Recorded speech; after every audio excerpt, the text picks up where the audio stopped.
নমস্কার বন্ধুরা, আশা করি ভালো আছো, সুস্থ আছো। আজকে চলে এসেছি সুজি ও ময়দা দিয়ে বিস্কুট রেসিপি নিয়ে। বিস্কুট তো অনেক খেয়েছো, একবার সুজি ও ময়দা দিয়ে এইভাবে বিস্কুট বানিয়ে খাও। আশা করি সুজি ও ময়দা দিয়ে তৈরি এই বিস্কুট একবার খেলে বারবার খেতে মন চাইবে। আর এটা এতটাই টেস্টি হয় যে এটা তৈরি করা তো খুবই সহজ, আর যে কোনো সময় ইচ্ছে মতো যে কেউ এটা বানাতে পারবে।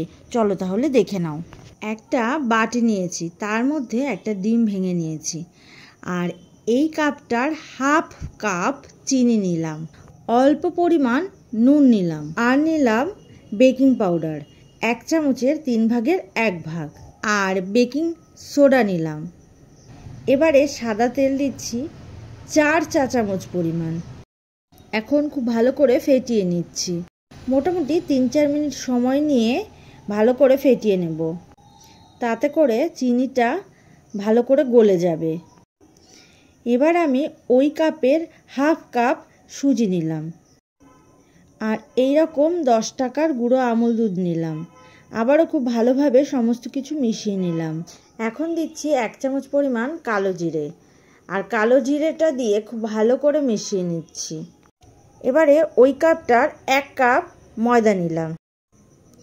প্রথমে হাত লাগাবো না, চামচটা দিয়ে মিশিয়ে নিচ্ছি। তাহলে এখানে সব কিছু এই কাপ মাপ করে দিচ্ছি। হাফ কাপ চিনি, হাফ কাপ সুজি, আর 1 কাপ ময়দা।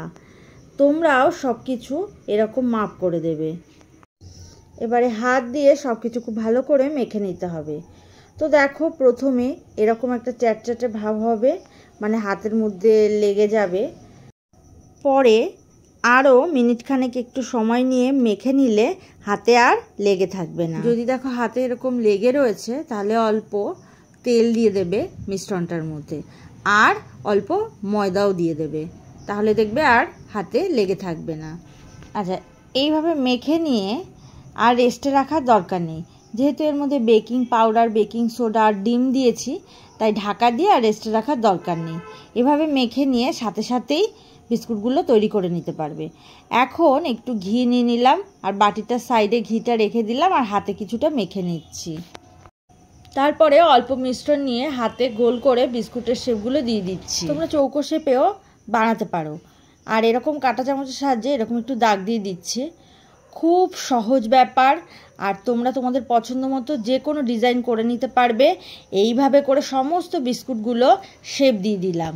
এবারে গ্যাসে কড়াই বসিয়ে সাদা তেল গরম করে তারপর বিস্কুটগুলো দিয়ে দিচ্ছি। তেলটা মিডিয়াম ফ্লেমে গরম করে নিতে হবে, আর তারপর গ্যাসের ফ্লেম লোতে করে বিস্কুটগুলো ভাজতে হবে। গ্যাসের ফ্লেমটা কোনোভাবেই বাড়াবে না। গ্যাসের ফ্লেমটা বিস্কুট ভাজা শেষ পর্যন্ত গ্যাসের ফ্লেমটা লোতে রাখবে। এভাবে 10 মিনিট ভেজে নিতে হবে, তাহলে যে বিস্কুটগুলোতে সুন্দর একটা কালার চলে এসেছে, তাহলে এভাবে একদম খাস্তা আর মচমচে বিস্কুট তৈরি হয়ে যাবে। আশা করি তোমাদের এই বিস্কুটের রেসিপিটি খুবই ভালো লেগেছে।